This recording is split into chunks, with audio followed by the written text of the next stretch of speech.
तो दोस्तों एक बार फिर से आप सभी का स्वागत है। आज के इस वीडियो में साइंस के उन क्वेश्चन को डिस्कस करने वाले हैं जो कि ग्रुप डी एग्ज़ाम 2018 में पूछे गए थे। अगर आपको इन क्वेश्चन का पीडीएफ चाहिए तो आप क्या कर सकते हैं, टेलीग्राम को ज्वाइन कर सकते हैं। लिंक मैं आपको डिस्क्रिप्शन में दे दूंगा। देखिए दोस्तों, पहला प्रश्न है, एक तत्व में इलेक्ट्रॉनिक विन्यास 286 है तो यह संबंधित है। यानी कि ये जो तत्व है किससे संबंधित है, कौन से समूह या कौन से पीरियड से संबंधित है। 2018 में प्रश्न पूछा गया है। तो सबसे पहले तो हम पता करना है कि कौन सा एलिमेंट है। तो ये देखिए, ये है सल्फर। कौन सा, ये सल्फर, क्योंकि 2 और 8 10 और 6 16 सल्फर है। ठीक है। और जो सल्फर होता है वो कौन से उसमें आता है, सल्फर ग्रुप 16 में आता है। ठीक है, समूह 16 में और तीसरे आवर्त में आता है।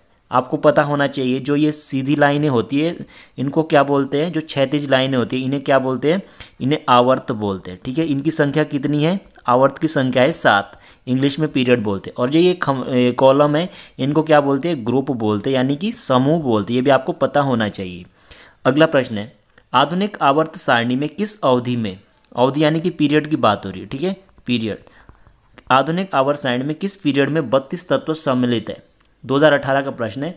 तो दोस्तों इसका जो सही आंसर वो है पीरियड 6। जो आपका जो आवर्त 6 है उसमें कितने हैं, 32 तत्व सम्मिलित है। अगला प्रश्न है, दांतों का क्षय तब शुरू होता है जब मुंह का पीएच डैश होता है। जो पीएच होता है इसकी फुल फॉर्म क्या होती है, पावर ऑफ हाइड्रोजन, यानी कि हाइड्रोजन की क्षमता। ठीक है, तो कब होता है दांतों का क्षय, यानी कि दांत कब सड़ना शुरू हो जाते हैं, जब क्या होता है, जो हमारे जो पीएच वैल्यू होता है वो कितना हो जाता है, 5.5 से क्या हो जाता है, जब कम हो जाता है। ठीक है, और हमारे जो शरीर का जो सबसे स्ट्रॉन्ग पार्ट है वो कौन सा है, इनेमल है।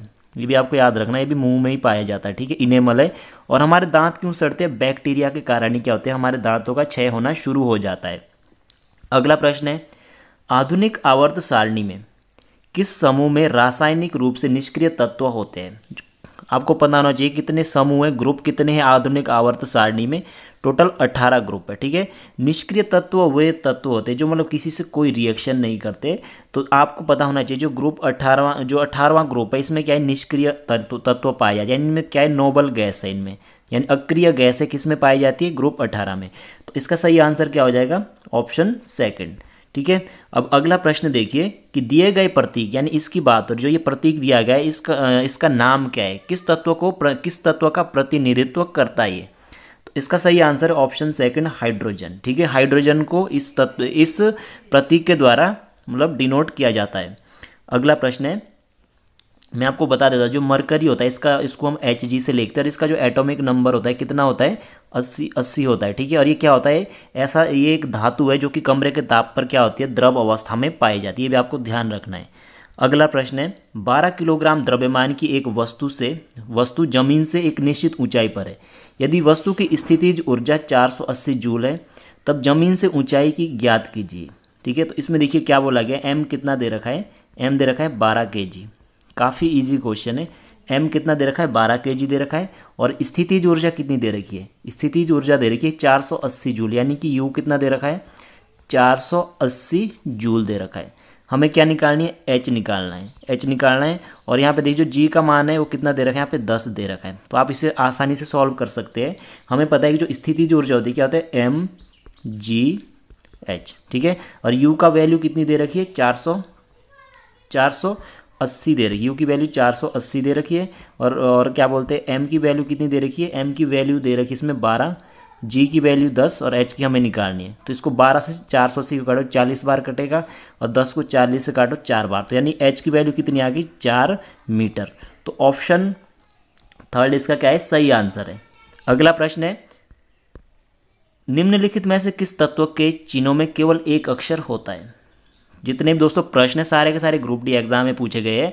और जो ये जो क्वेश्चन मैं आपको बताने वाले 3 अक्टूबर 2018 में शिफ्ट 1 में पूछे गए थे। तो देखिए जो इसमें बोला गया जो तत्व इसमें दिए गए हैं किसमें सिर्फ एक अक्षर, देखिए कैल्शियम को हम Ca से लिखते हैं, क्लोरीन को हम Cl से लिखते हैं, कार्बन को C से लिखते हैं और तांबा कॉपर को Cu से लिखते हैं। कैल्शियम 20 होता है, क्लोरीन 17 होता है, कार्बन 6 होता है और कॉपर कितना होता है, फिर मतलब कॉपर 28 होता है। ठीक है, सॉरी 29 होता है, कॉपर कितना होता है, 29 होता है। ठीक है, तो आप अनुमान लगा सकते हैं कि कौन सा सिर्फ एक अक्षर से जिसको प्रदर्शित कर रखा है वो है कार्बन। ओके, अगला प्रश्न है, हमारी हड्डियाँ किस प्रकार के उत्तक है? जो हमारी हड्डियाँ होती है किस प्रकार की उत्तक होती है? तो इसका सही आंसर है संयोजी उत्तक होती है। अगला प्रश्न है, जी का एसआई इकाई त्वरण के समान है तो ज्ञात कीजिए।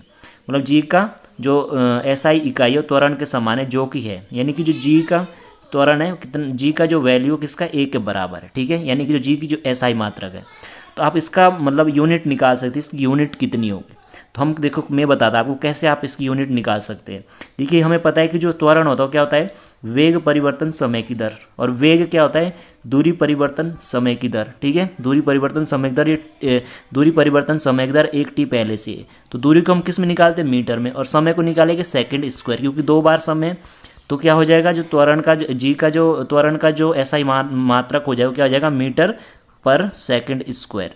तो यहाँ पे देखिए यदि हम इसको जो ये 2 है यदि हम इसको ऊपर ले जाएंगे तो क्या हो जाएगा, मीटर सेकंड की पावर -2। अगला प्रश्न है, 1 किलोवाट किसके बराबर होता है? आपको पता होना चाहिए 1 किलोवाट। अब देखो 1 किलो में कितने होते हैं, 1000 ग्राम, ठीक है, और 1 घंटे में कितने सेकंड होते हैं, 3600, ठीक है। इनको गुणा कर दीजिए, कितना आ जाएगा, 36, 1 2 मतलब 5 जीरो लग जाएगी इसमें, ठीक है। तो ऑप्शन 4 इसका क्या है, सही आंसर है। अगला प्रश्न है, निम्नलिखित में से कौन आर्किमिडीज के सिद्धांत पर आधारित नहीं है? आर्किमिडीज के सिद्धांत पर कौन आधारित नहीं है? तो इसका जो सही आंसर है वो क्या हो जाएगा, ऑप्शन 3। अब आपको पता होना चाहिए जो लैक्टोमीटर है दूध की शुद्धता नापने में इसका यूज़ किया जाता है। जो हाइड्रोमीटर है उसको हम गाड़ी की दूरी, यानी कि गाड़ी कितनी दूरी चल रखी गाड़ी अभी तक, उसको हम हाइड्रोमीटर में। एक हाइग्रोमीटर होता है, ठीक है, वो आर्द्रता, एक क्या होता है हाइग्रो, एक हाइग्रो भी होता है, क्या होता है, एक हाइग्रोमीटर, ठीक है, उसको हम किस में, आर्द्रता नापते हैं, ठीक है, नमी को नापते हैं। ओडोमीटर तरल पदार्थ का विशिष्ट घनत्व हम ओडोमीटर से मापते हैं, ठीक है, आपको पता होना चाहिए। अगला प्रश्न है, डैश हड्डियों को हड्डियों से जोड़ता है? काफ़ी इंपॉर्टेंट प्रश्न है, कौन हड्डियों को हड्डियों से जोड़ता है? तो इसका जो सही आंसर वो है ऑप्शन ए, स्नायु, ठीक है। इसे हम इंग्लिश में क्या बोलते हैं, लिगमेंट भी बोलते हैं, लिगमेंट, ठीक है, किसको, स्नायु को, याद रखना है क्वेश्चन। अगला प्रश्न है, निम्नलिखित में से किस जोड़े में समान एसआई इकाइयाँ हैं? यानी कि किसकी जो एसआई मात्रा को क्या है, दोनों के समान है, कौन है इसमें से?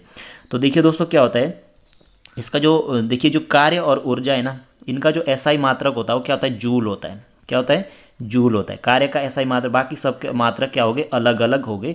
जैसे बल का क्या होता है, न्यूटन होता है, ठीक है, और दाब का क्या होता है, पास्कल होता है, ठीक है, बल का न्यूटन होता है, दूरी का मीटर होता है, ठीक है।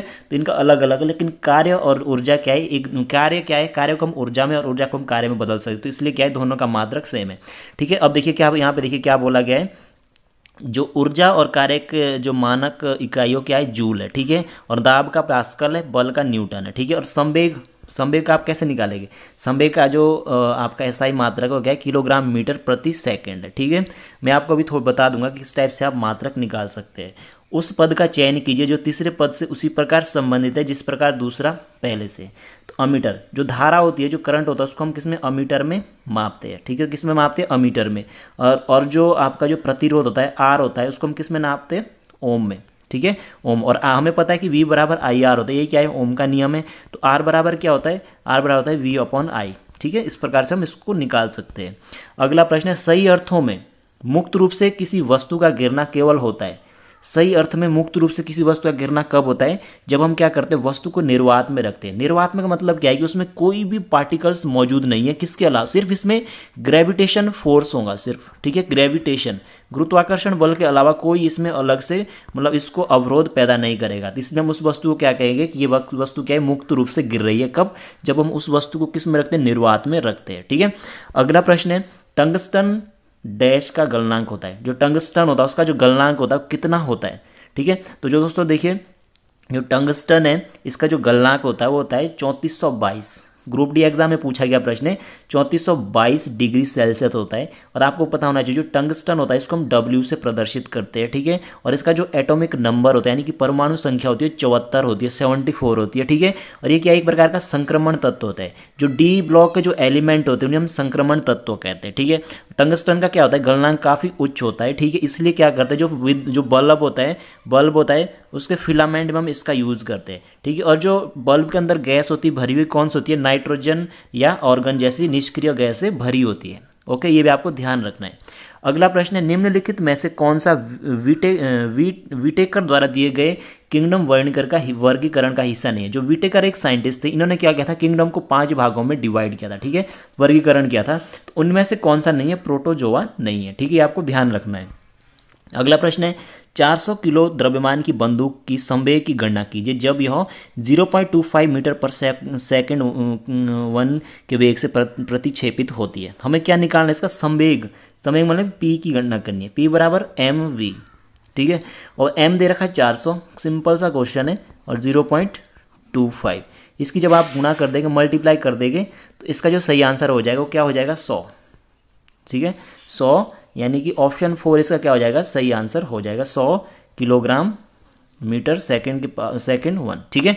अब मैं आपको बता देता कि जो ये पीछे वाले होते हैं इनको हम कैसे निकालते हैं। अब आपको यहाँ बताता हूँ। हमें पता है कि जो संवेग बराबर क्या होता है, m/v होता है, ठीक है, और हमें ये भी पता है कि जो मास होता है, जो द्रव्यमान है, उसको हम किस में नापते हैं, किलो में नापते हैं, और जो वेग होता है उसको हम वेग क्या होता है, वेग क्या होता है, दूरी परिवर्तन, समय की दर, दूरी को हम किस में मापते हैं, यहाँ पे देखिए, जो v का जो आपका क्या होगा, जो SI यूनिट होता है वो क्या होता है, वो होता है मीटर सेकंड, ठीक है, तो इसीलिए इसका क्या हो जाएगा, किलोग्राम, संवेग का जो SI यूनिट क्या हो जाएगा, किलोग्राम मीटर सेकंड, ठीक है, ये आपको ध्यान रखना है।